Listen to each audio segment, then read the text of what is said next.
नमस्कार, कार्यक्रम विमर्शमा स्वागत छ। म मदन खाती। दर्शकवृन्द, बुधबारदेखि सुरु भइसकेको छ मुख्य गरी त प्रतिनिधि सभा विघटन विरुद्ध दायर भएको रिट निवेदनमाथिको बहस र उक्त बहसमा अहिले शेरबहादुर देउवाका रिट निवेदकहरूले आफ्नो बहस प्रस्तुत गरिराख्नु भएको छ र मुख्य गरी बहसमा आइराखेको कुरा पछिल्लो समय राष्ट्रपतिको भूमिकामाथि चाहिँ निरन्तर प्रश्न उठिराखेको छ भने राष्ट्रपतिले पहिलो कुरा जसरी प्रधानमन्त्रीले संविधानको धारा 76 को 4 लाई छोडेर 5 मा जानुभयो त्यो विषयमा चाहिँ नमिल्ने भन्ने कुरा एउटा आइराखेको छ।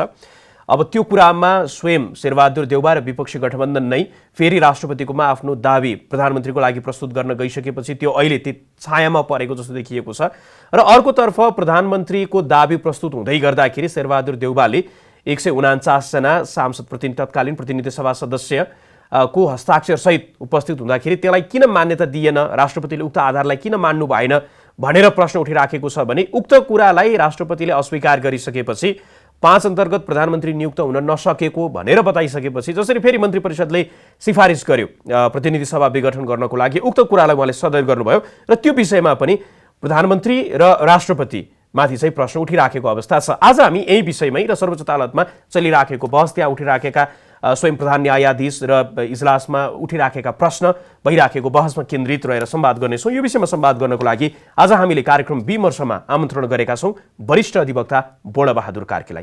यहाँलाई कार्यक्रममा स्वागत छ। धन्यवाद। अब अहिले जसरी इजलासमा चलिराखेको बहसलाई हेर्यो भने राष्ट्रपतिको भूमिकामाथि चाहिँ प्रश्न उठाइराखेको अवस्था देखिएको छ। हाम्रो संविधानलाई हेर्यो भने राष्ट्रपतिको भूमिकालाई संविधानको संरक्षकको रूपमा, यो गणतन्त्रको एउटा प्रतीकको रूपमा र राष्ट्रपतिले सेरेमोनियल भनेर राखिएको छ। त्यस पछाडिको कारणलाई हेर्यो भने चाहिँ राष्ट्रपतिले कुनै पनि गलत काम चाहिँ गर्नु हुँदैन। उहाँले जे गर्नुहुन्छ अथवा कुनै पनि काम गलत भयो भने त्यो मन्त्री परिषद वा सरकार चाहिँ जिम्मेवार हुन्छ, राष्ट्रपति त्यो विवादबाट मुक्त हुनुहुन्छ भन्ने कुरा थियो। तर पछिल्लो समय त्यो विवादको केन्द्रमा राष्ट्रपति आइराख्नु भएको छ। बहसमा पनि त्यही देखिया छ। यहाँले कसरी हेर्नु भएको छ? अब राष्ट्रपति भनेको संविधानको संरक्षक पनि हो। सिङ्गो देशको के भनेदेखि राष्ट्र प्रमुख त्यत्रो किसिमको एउटा के व्यक्तित्व के हो र नेपालको जुन अहिलेको जुन संविधान छ त्यो संविधानले राष्ट्रिय संरक्षकको रूपमा राष्ट्रपतिलाई राखेको छ। तर राष्ट्रपतिलाई खास अधिकार भने संविधानले दिएको छैन। अलङ्कारिक राष्ट्रपति सेरेमोनियल के भनेदेखि राष्ट्रपतिको रूपमा के भनेदेखि यो संविधानले राष्ट्रपतिको भूमिकालाई राखेको छ र राष्ट्रपतिले निभाउने जुन भूमिका हुन्छ त्यो भूमिका भनेको चाहिँ संवैधानिक निकायका कसैको कुनै सिफारिसमा मात्रै कुनै उहाँले गर्ने कामहरू के भनेदेखि हुन्छ र प्रायसो राष्ट्रपतिको जुन के भनेदेखि गर्ने काम भूमिका हुन्छ त्यति धेरै ठुलो के भूमिकाहरू के हुँदैन। तर केही कुरामा जस्तो के भने राष्ट्रपतिको अलिकति बढी भूमिका हुने भनेको सरकार निर्माणको कुनै क्रममा चाहिँ राष्ट्रपतिको अलिकति बढी के भूमिका के भनेदेखि हुन्छ र राष्ट्रपतिले एउटा स्वतन्त्र निष्पक्ष भएर भूमिका के भनेदेखि निभाउँदाखेरिको अवस्थामा राष्ट्रपति जोडिएका जो के भनेदेखि विवादहरू हुन्छन् ती विवादहरू अदालतसम्म के भने आइपुग्दैनन्। जब राष्ट्रपतिले चाहिँ निष्पक्ष र स्वतन्त्र भएर भूमिका निभाउन सक्दैन, कसैको पक्षमा लाग्छ अथवा संविधानमा भएका व्यवस्थालाई पनि निस्वार्थ, कसैलाई आफ्नै पनि निस्वार्थ, कसैलाई के भनेदेखि सहयोग पुर्याउने गरेर भूमिका निभाउँछ, त्यति बेला के भने राष्ट्रपति स्वयं पनि विवादमा पर्ने स्थिति र त्यो विवाद कहाँ आइपुग्छ भने अदालतमा आइपुग्ने स्थिति हुन्छ। जस्तो यही संसद के भने विघटनको सम्बन्धमा सुरुदेखि अहिलेसम्म भएका राष्ट्रपतिका भूमिकाको विषयमा हामी के भने चर्चा के भने अलिकति गरौँ।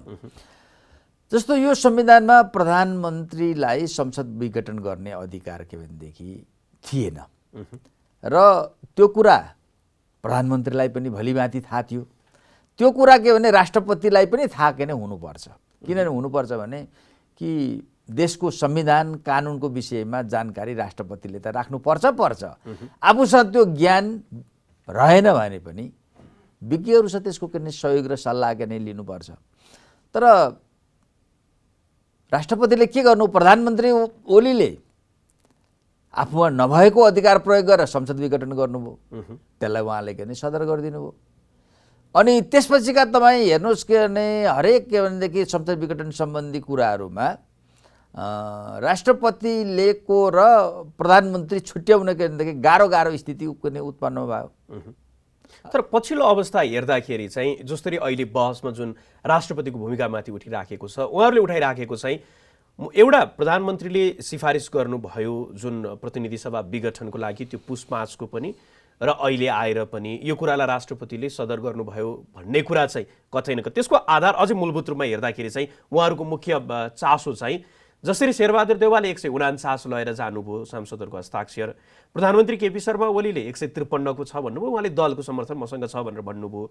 यो अवस्थामा चाहिँ राष्ट्रपतिले त्यति बेला यदि त्यो ठाउँमा राष्ट्रपति हुँदै गर्दाखेरि उहाँको पक्षबाट हेर्दाखेरि चाहिँ उहाँले गर्नु पर्थ्यो के त? किनकि अब संविधान हेऱ्यो भने मन्त्री परिषदले जे कुरा लिएर जान्छ त्यसलाई अस्वीकार गर्ने फेरि राष्ट्रपतिसँग त्यो प्रकारको एउटा अधिकार छैन होला। अर्कोतर्फ उहाँले परस्पर दुईवटा कुराहरू आइसकेपछि उहाँले आधारहरू हेर्ने र त्यसको आधारमा त्यो नियुक्त गर्ने वा नगर्ने भन्ने कुरा रहेको छ। अनि त्यसमा चाहिँ उहाँले नियुक्त नगर्ने र भनेर बताउनु भयो। अनि यसमा चाहिँ विवाद किन त? अब हेर्नुहोस् के भयो यसमा भने जस्तो ऋषि कट्टेलको मुद्दामा नेपाल कम्युनिस्ट पार्टी के भनेदेखि विभाजन के भइसकेपछि प्रधानमन्त्री के हो भने अल्पमतमा के पर्नुभयो। अल्पमतमा परिसकेपछि के हो भने त्यस्तो स्थिति जब के उत्पन्न हुन्छ अथवा के भनेदेखि प्रश्न उठ्छ त्यति बेला प्रधानमन्त्रीले विश्वासको के मत के लिनुपर्ने अवस्था हुन्छ र संविधानको धारा 100 मा त्यही नै व्यवस्था छ। प्रधानमन्त्रीले विश्वासको के मत लिनुभयो, मत लिँदाखेरि के भयो त भने उहाँ अल्पमतमा पर्नुभयो। जम्मा उहाँले 93 सांसदहरूको मात्र के भने समर्थन प्राप्त गर्नुभयो र प्राप्त गरिसकेपछि अब त्यसपछि अर्को भनेको त्यसपछिको के हो त? प्रधानमन्त्रीले त के भने विश्वासको मत त लिन सक्नु भएन र त्यसपछिको अब प्रधानमन्त्रीको दिने व्यवस्था भनेको संविधानको धारा के भनेदेखि 76 को 3 सबभन्दा ठुलो दलको रूपमा जो दलको के नेता रहेको छ त्यसलाई के गर्ने भने प्रधानमन्त्रीमा नियुक्ति गर्ने भन्ने को व्यवस्था हो र राष्ट्रपतिले त्यही धारा प्रयोग गरेर 76 को 3 प्रयोग गरेर सबभन्दा ठुलो दल त नेपाल कम्युनिस्ट पार्टी एमाले थियो, उहाँलाई के भनेदेखि नियुक्ति गर्नुभयो। नियुक्ति गरेपछि 30 दिनभित्र विश्वासको मत प्रधानमन्त्रीले के लिनु पर्थ्यो। तर प्रधानमन्त्रीले ओलीले के गर्नुभयो भने म परिस्थिति के भने केही पनि परिवर्तन भएको छैन, म विश्वासको मत लिन सक्ने अवस्थामा छैन भनेर उहाँले के गर्नुभयो आफ्नो दाबीलाई के भनेदेखि परित्याग गर्नुभयो। म संसदसम्म परीक्षणको लागि म जानै सक्ने अवस्थामा छैन भनेपछि प्रधानमन्त्री बन्ने अथवा प्रधानमन्त्रीमा दाबी गर्ने खेलबाट उहाँ के गर्नुभयो भनेदेखि उहाँ बाहिरिनुभयो। उहाँले त्यही बेला भन्दाखेरि के भन्नुभएको त भने 76 को 3 को विश्वासको मत लिनुपर्ने अवस्थामा उहाँले म लिन सक्दिनँ र 76 को 5 को प्रक्रिया सुरुवात गरियोस् भन्नुभयो नि त। भनेपछि त उहाँले के भने प्रधानमन्त्रीको दौडबाट उहाँ बाहिर निस्किनु भयो।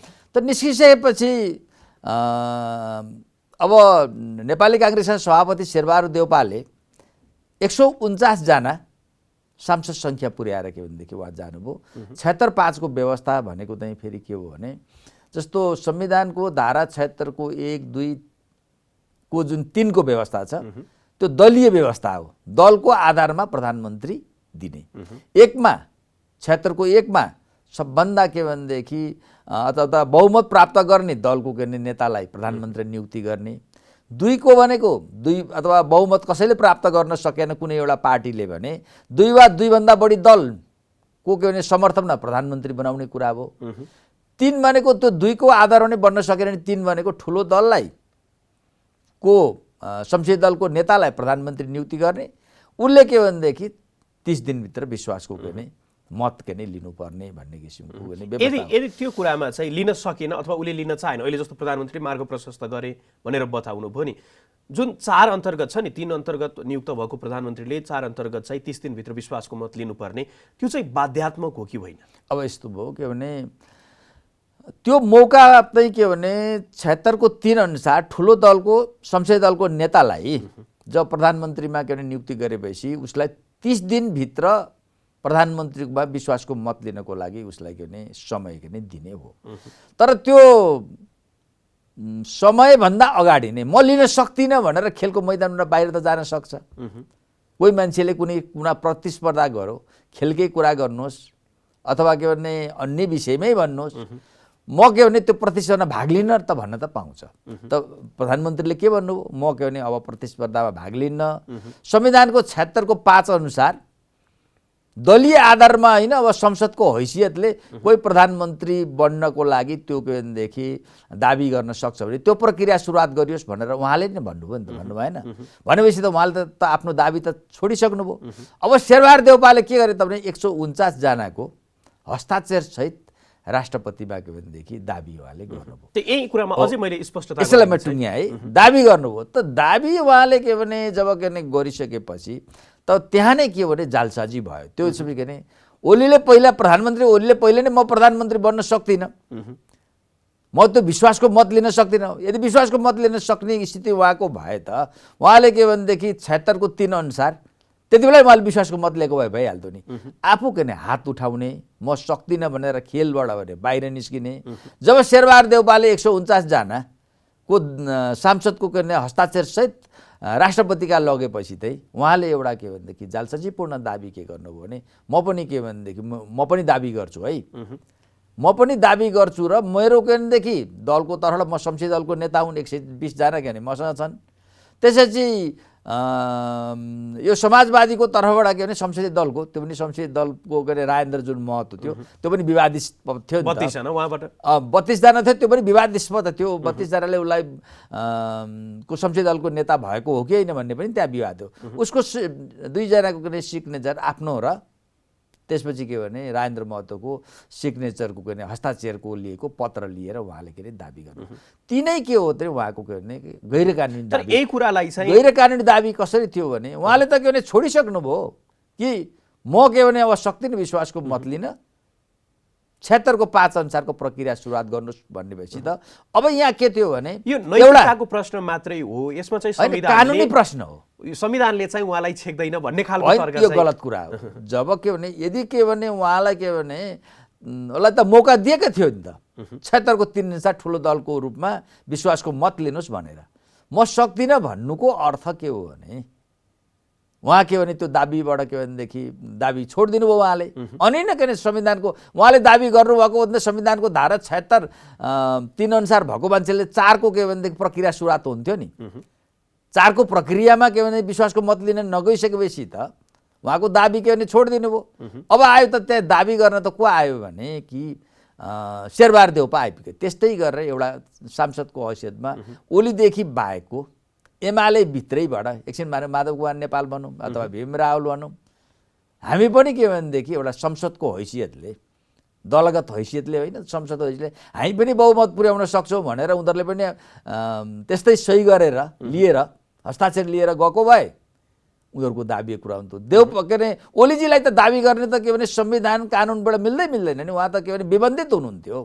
जस्तो त्यही कुरा फेरि 3 अन्तर्गत जस्तो 2 अन्तर्गत उहाँले त्यति बेला चाहिँ जुन विश्वासको मतको कुरा थियो त्यो लिन असफल भइसकेपछि 3 अन्तर्गत आउनुभयो। 3 अन्तर्गत नै उक्त व्यक्तिलाई 2 अन्तर्गत जो चाहिँ असफल भइसकेको छ प्रधानमन्त्रीमा चाहिँ उले विश्वासको मत आर्जन गर्न सकेका छैन, त्यही व्यक्तिलाई फेरि सबैभन्दा ठुलो दलको संसदीय दलको नेताको रूपमा 3 अन्तर्गत चाहिँ कसरी मिल्यो? किनकि त्यो अवस्थामा चाहिँ आइराखेको तर्क एमाले नै उक्त संसदीय दललाई उक्त व्यक्तिलाई चाहिँ यदि त्यहाँ चाहिँ उसले विश्वासको मत आर्जन गर्न सकेन भने अर्को दलको नेता बनाएर फेरि अगाडि बढ्नु पर्थ्यो। 2बाट 3मा चाहिँ मिल्यो, 3बाट 5मा चाहिँ किन नमिल्ने भन्ने कुरा पनि छ नि। होइन त्यो त होइन। उहाँले त जस्तो के भने संविधानको धारा 100 अनुसार उहाँले विश्वासको मत लिन नसकेपछि त संविधानको धारा 76 को 3 अनुसार ठुलो दलको रूपमा उहाँ प्रधानमन्त्री के भनेदेखि हुनुभयो। त्यति बेला उनले म के भने अब के भने प्रतिस्पर्धाबाट बाहिर भएँ भनेर त भन्नुभएको थिएन नि। त्यहाँ चाहिँ एउटा जुन अहिले नैतिकताको प्रश्नको कुरा हो, एकपल्ट के भने हारिसकेको छ, फेरि आफू ठुलो दलको रूपमा प्रधानमन्त्रीमा के भनेदेखि नियुक्ति लिने कि नलिने, बरु उहाँले त के भन्न सक्नु पर्थ्यो त जुन नैतिकताको प्रश्न हो नि, उहाँ म त अब हारिसकेँ, अब आफ्नो पार्टीबाट संसदीय दलको के अर्को नेतालाई अगाडि ल्याएर त्यसलाई अगाडि सारेको भए त्यो एउटा के भने हुन्थ्यो होइन। तर के भने त्यहाँ संविधानले पुरै के नि बन्देज लागेको स्थिति त होइन। तर यहाँ त के हो त भने उहाँ आफैले म 76 को 3 अनुसारको विश्वासको मत लिन सक्दिनँ, म के भने त्यो भन्नुको अर्थै नै हो म प्रतिस्पर्धाबाट म बाहिर भएँ, अरू कोही सक्छ कि 76 को के भने 5 अनुसार त्यो प्रक्रिया सुरुवात गरियोस् भनेपछि त उहाँले त के भने दाबी लिनु त कानुन रूपले संवैधानिक रूपले मिलेन, उहाँ त विबन्धित हुनुहुन्छ। जहाँ के भनेदेखि त्यो हिसाबमा थियो भने चाहिँ अब त्यहाँ के आउँथ्यो भने जस्तो त्यति बेला शेरबहादुर देउपाले दाबी गर्नुभयो, त्यस्तै गरेर ओलीजीकै कोही अर्को मान्छे थियो भने अर्को मान्छेले दाबी गर्न सक्थ्यो, दाबी गर्न सक्दैन, ऊ त के भने फ्रेस मान्छे हुन्थ्यो। तर जुन ओलीजीले जुन दाबी गरेको थियो त्यो दाबीलाई राष्ट्रपतिले कुनै हालतमा स्वीकार गर्न के नि मिल्दैन अवस्था थियो। कि उहाँले भन्न सक्नु त तपाईँ त भर्खरै के अरे म के विश्वासको मत लिन के सक्दिनँ भनेर तपाईँले हात उठाइसक्नु भएको छ, तपाईँको प्रतिस्पर्धामा तपाईँले भाग लिने कुरा तपाईँलाई मान्य हुँदैन भनेर उहाँलाई इन्कार गर्नु पर्थ्यो। र त्यसपछि के हो भने अब आयो को मात्रै बाँकी रह्यो, शेरबहादुर देउपा बाहेकको अर्को पनि सदस्यको भएको त कि ती दुईटा मध्ये कुन चाहिँले अब के भनेदेखि विश्वासको मत लिन सक्छ भनेर त्यति बेला राष्ट्रपतिले विचार गर्नुपर्ने अवस्था हुन्थ्यो। अब क्यान्डिडेट त को भयो, एउटा के भने ओलीजीको के भने दाबी असंवैधानिक भयो, आफैले परित्याग गरेको कुरामा फेरि के भने दाबी गरेको कुरा भयो, भएको हुनाले त उहाँ त के अरे राष्ट्रपतिलाई बाध्यात्मक रूपमा शेरबहादुर देउपालाई प्रधानमन्त्रीमा नियुक्ति गर्नुदेखि बाहेक त अर्को कुनै पनि विकल्प तर यही बीचमा चाहिँ जस्तो शेरबहादुर देउवालाई उहाँले बनाउँदै गर्दाखेरि जस्तो आधार पुगेन भन्दै गर्दाखेरि दिइने तर्क चाहिँ एउटा नेकपा एमालेबाट जो सांसदहरूले शेरबहादुर देउवालाई समर्थन गर्नुभएको छ र अर्को जनता समाजवादी पार्टीबाट समर्थन गर्नुभएको छ। तत्त दलका संसदीय दलका नेताले चाहिँ राष्ट्रपति कार्यालयमा एउटा पत्र पठाएर उहाँहरूलाई भोलिको दिनमा हामीले कारबाही गर्छौँ अथवा जुन उहाँले गर्नुभएको छ संसदीय दलको अनुशासन उल्लङ्घन गरे आधारमा त्यो सदस्यता उहाँहरूले चाहिँ जुन भोटको विश्वासको मत दिनुपर्ने अवस्था आउन सक्थ्यो, त्यति बेला चाहिँ सम्भवतः मलाई कारबाहीको कुरा होला। अनि त्यो अवस्थामा चाहिँ फेरि राष्ट्रपतिले शेरबहादुर देउवाले भोलिको दिनमा संसदमा चाहिँ गएर उहाँले बहुमत पुर्याउनुहुन्छ अथवा विश्वासको मत आर्जन गर्नुहुन्छ, त्यो आधार नदेखेर उहाँले चाहिँ गर्नु भएन भन्ने पनि कुरा छ। अब यस्तो छ के भने कि त्यो अधिकार उहाँलाई छैन, संसदलाई जुन दलीय कुराको अगाडि सारिएको छ नि, मैले अगाडि पनि भने प्रधानमन्त्री बन्ने के भने संविधानको धारा के भने 76 को 1, 2, 3 भनेको दलीय आधारमा, यो 5 अनुसार बनेको मतलब के भने दलीय आधारका विभिन्न प्रयासबाट भएन भने अन्तिममा के भनेदेखि प्रधानमन्त्री दिने एउटा विकल्प के हो भने कुनै त्यस्तो किसिमको पपुलर सांसद जसले सबै दलबाट के भनेदेखि बहुमत के जुटाउन के सक्छ, त्यसलाई के भनेदेखि प्रधानमन्त्री के भनेदेखि बनाउने भन्ने त्यो व्यवस्था हो। भगवानले त्यहाँ त के भने त्यो अवस्थामा के हुन्छ त भन्दाखेरि त्यहाँ दलको हुइप लाग्ने अवस्था भएन, त्यसलाई फ्री छोडिदियो क्या। सबै के भनेदेखि प्रतिनिधि सभाका सदस्यले कुनै एउटा व्यक्तिलाई दलको के भनेदेखि भन्दा के भने बाहिर के भने आएर उनीहरूले कसैलाई प्रधानमन्त्री बनाउँछन् बहुमत दिन्छन् भने त्यो प्रधानमन्त्री होस् भन्ने त्यस्तो कुरा हो। भगवानले अब यहाँ त के हो भने त्यो 76 को जुन 5 अनुसारको जो प्रक्रिया कुरा हुँदाखेरि जुन के दलको कुरा आएको छ त्यो दलको कुरा के भने यसमा के आकर्षित हुने लाग्ने कुरा के भनेदेखि होइन। तर संविधानमै दलीय व्यवस्था राजनैतिक दल सम्बन्धी ऐनको जुन कुरा आउँछ नि त्यसलाई चाहिँ कसरी त्यो त तपाईँले मैले भनिहालेँ, त्यही प्रधानमन्त्री बनाउने जुन कुरा छ त्यसमा के भने दलको सम्बन्धमा के भनेदेखि 3टा के भनेदेखि धारामा 76, 1 भयो, 2 भयो, 3 मा व्यवस्था गरियो। तर संविधानमै के गरियो त भन्दा सरकार बन्ने सम्बन्धमा अपवादको रूपमा भन्नुहोस् त्यसलाई दल के भनेको समर्थनमा चाहिँ असफल भइसकेपछि दलीय गठबन्धनको आधारमा सरकार बनाउन असफल भइसकेपछि अथवा दलको आधारमा भइसकेपछि अब चाहिँ के हो भने एउटा चाहिँ कुनै के भनेदेखि व्यक्ति जसले के भने बहुमत जुटाउन सक्छ संसदभित्र, जहाँ के भने दलीय हुपीको आधारमा होइन दलीय निर्णयको आधारमा होइन भन्ने व्यवस्था होइन भने त 76 को 5 किन राख्नै परेन नि बरु। त्यति बेला प्रतिपक्षको भूमिका चाहिँ के हुन्छ अथवा प्रतिपक्ष विहीन चाहिँ संसद सरकार बन्दै गर्दाखेरि त्यो तरिकाको परिकल्पना गरे हो होइन यस्तो भयो। अब त्यसलाई चाहिँ के गर्यो भने चाहिँ करिब भने त्यो एउटा राष्ट्रिय सहमतिको सरकार जस्तो बनायो, प्रतिपक्ष विहीन हुने भयो त्यस्तो राष्ट्रिय सहमतिको जस्तो के भने सरकार जस्तो बन्यो के अब संविधानले त के भने त्यो 5ले के भने 76 को 5 ले त त्यही व्यवस्था गर्यो। अब त्यसपछि के हो भने अब त्यहाँ चाहिँ जस्तो अहिले जुन विघटन गर्ने काम गर्यो नि प्रधानमन्त्री ओलीको दाबी त असंवैधानिक थियो, उहाँले दाबी नै गर्न पाउनु थियो, उहाँले आफ्नो दाबी परित्याग गरिसक्नु भएको थियो। अब शेरबहादुर देउपा मात्रै के भने रहेको स्थितिमा अब 76 को 5 ले त के भन्छ भने त्यो कुनै कसैलाई प्रधानमन्त्री नियुक्ति गरेर त्यो 76(5) अनुसारको नियुक्ति भएको प्रधानमन्त्रीले सिफारिस गरेपछि मात्रै भङ्ग हुन्छ नि त। 3 अन्तर्गत पाइँदैन होइन, 3 लाई कहाँ दियो त? 3 लाई त के भने 3 पछि त अर्को के आउँछ? 3 पछि त 4 आउँछ। अनि 4 को टेस्टबाट के भनेदेखि असफल भएपछि अनि आउँदै के हो त? 5 हो। 5 मा आइसकेपछि त 5 मा त कसैलाई प्रधानमन्त्री त बनाउनै पर्यो। अनि न त्यसपछि अनि उसको सिफारिसमा के भने संसद विघटन हो। जस्तो के भने सबभन्दा के भने ठुलो दल के भने सबभन्दा के भनेदेखि ठुलो दलको हैसियतले जस्तो के भने प्रधानमन्त्री ओलीले प्रधानमन्त्रीमा के भने उहाँ नियुक्ति हुनुभयो। नियुक्ति भइसकेपछि उहाँले विश्वासको मत पछि लिन के भने उहाँले चाहनु भएन, अथवा के भनेदेखि उहाँ विश्वासको मत लिन खोज्दाखेरि पनि उहाँ के भने असफल के भनेदेखि हुनुभयो भने त त्यसपछि त के भने म असफल भयो, बाहिर हेर्दाखेरि के हो देखियो त भन्दाखेरि अर्को प्रधानमन्त्री पनि के भनेदेखि बन्ने के सम्भावना छैन। त्यसकारण मैले नै के भनेदेखि विघटनको सिफारिस गरेँ भनेर पाउँछ त 3 गोले? पाउँदैन नि त। त्यो त 5 गोले मात्रै विघटनको लागि सिफारिस गर्न पाउँछ। यो कुरा पनि मलाई अलि विश्लेषण गरेर यहाँले बताइदिनु पर्यो। जस्तो 7 मा भनेको कुरा उपधारा 5 बमोजिम नियुक्त प्रधानमन्त्रीले विश्वासको मत प्राप्त गर्न नसकेमा 5 अन्तर्गत पनि प्रधान नियुक्त हुनुभयो, उसले सकेन भने होइन वा भनेर के भन्छ भने प्रधानमन्त्री नियुक्त हुन नसकेमा प्रधानमन्त्रीको सिफारिसमा राष्ट्रपतिले प्रतिनिधि सभा विघटन गरी 6 महिनाभित्र अर्को प्रतिनिधि सभाको निर्वाचन सम्पन्न हुने गरी निर्वाचनको मिति तोक्नेछ भनेर यो वा प्रधानमन्त्री नियुक्त हुन नसकेमा प्रधानमन्त्रीको सिफारिसमा भनेर त्यो भनेपछि के भयो त? त्यो भनेको 5 अन्तर्गत पनि नियुक्त हुन नसक्ने रहेछ भन्ने त देखायो हैन? 5 अन्तर्गतै आएको प्रधानमन्त्रीको सिफारिसमा मात्रै के हुन्छ? संसद संविधानको धारा के भने 76 को के भने 7 को प्रोभिजन संसद के विघटन हुन्छ। नियुक्त हुनै नसकेको अवस्थामा पनि भन्यो नि त यसले। नियुक्त हुन नसकेको अवस्थामा जस्तो मैले यहाँलाई फेरि एकचोटि पढेर सुनाउँछु, यसलाई बुझाइदिनु होला। जस्तो उपधारा 5 बमोजिम नियुक्त प्रधानमन्त्रीले विश्वासको मत प्राप्त गर्न नसकेमा वा प्रधानमन्त्री नियुक्त हुन नसकेमा प्रधानमन्त्रीको सिफारिसमा राष्ट्रपतिले प्रतिनिधि सभा विघटन गरी 6 महिनाभित्र अर्को प्रतिनिधि सभाको निर्वाचन सम्पन्न हुने गरी 5 अन्तर्गत पनि प्रधानमन्त्री नियुक्त हुन पनि नसक्ने भयो। त्यति बेला यदि नियुक्त हुन सकेन भने त त्यो त 3 ले नै गर्ने भयो फेरि विघटन। अब त्यही त त्यो स्थितिमा के भने जुन वाको भन्ने जुन तपाईले त्यहाँ के भने प्रोभिजन राखेको छ र त्यो हुँदाखेरि त के भने प्रधानमन्त्रीको लागि दाबी त के भने शेरबहादुर देउपाले त गर्नुभयो। 149 जना त उहाँले के भने पुर्याउनु भयो।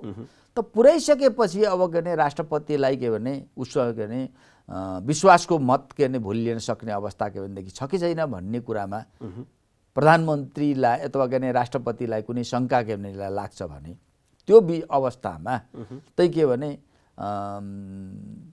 ती के भनेदेखि जुन प्रधानमन्त्रीको लागि समर्थन गर्नको लागि दिएका प्रतिनिधि सभाका सदस्य हुन् उहाँलाई के भनेदेखि उहाँले रुजु गराउन सक्नुहुन्थ्यो होला, शनाखत गराउन सक्नुहुन्थ्यो होला।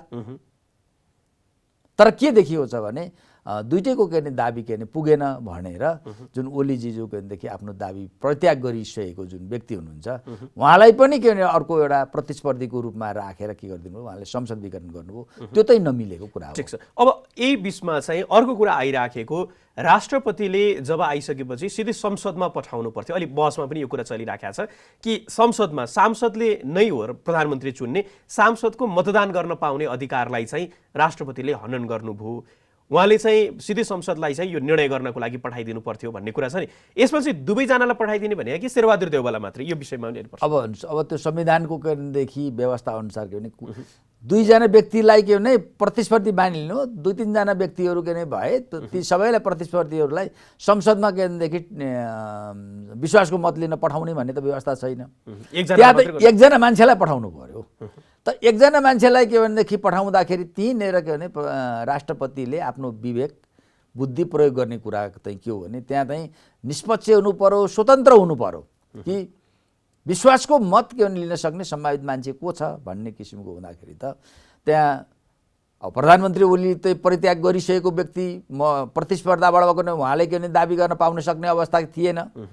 अब त्यहाँ के भनेदेखि अब शेरबहादुर देउपाजीको जुन दाबी थियो त्यहाँ के भनेदेखि जुन संसदहरूले हस्ताक्षर गरेका थिए उनीहरूको विषयमा उहाँले के भने बुझ्न सक्नुहुन्थ्यो होला, त्यहाँसम्म हुन्थ्यो।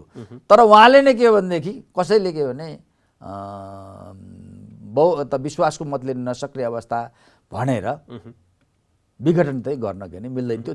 त्यो टेस्ट हुन कहाँ दिनु पर्थ्यो भने संसद नै हुन के भने त्यसको के भने परीक्षण हुनु के भने ठिक छ। अब यो कानुनी पाटो म राजनीतिक पाटोमा आएँ। अहिले जस्तो सबै दलहरू 5 दल विपक्षी गठबन्धनमा हिजो उहाँहरूको पनि बैठक बस्यो।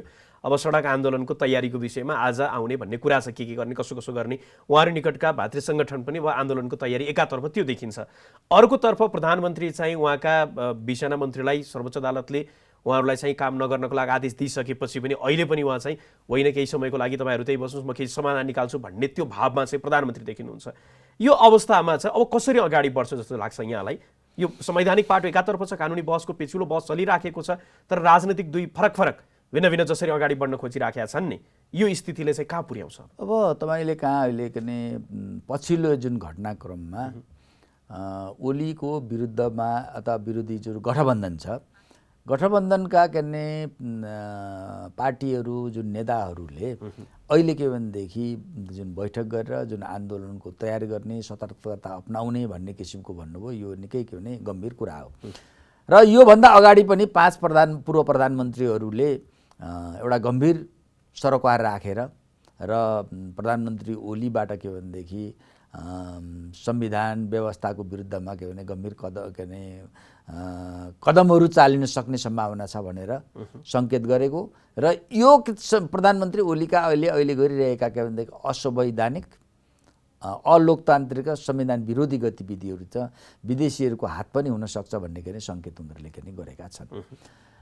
र अहिले हेर्दाखेरि के भने संविधानको जुन भएको के भने जुन व्यवस्था अनुसार प्रधानमन्त्री ओलीले गर्न सक्ने केही पनि के भने देखिँदैन। हल्ला त के पनि गरिन्छ भने प्रधानमन्त्री ओलीले यदि के भने भोलि गएर संसद के भने पुनर्स्थापना भयो अथवा के भनेदेखि सर्वोच्च अदालतले शेरबहादुर देउपालाई के भनेदेखि प्रधानमन्त्रीको रूपमा नियुक्ति गर्ने भनेर के भने परामर्श जारी गर्यो भने त्यति बेला प्रधानमन्त्री ओलीले सङ्कटकाल लाउन सक्नुहुन्छ, सैनिक शासनमा लाउन सक्नुहुन्छ, अथवा के भने कैयौँले त के पनि भनेको छ राजालाई के भने सत्ता जिम्मा लगाउन सक्नुहुन्छ, सम्भावना छ होइन?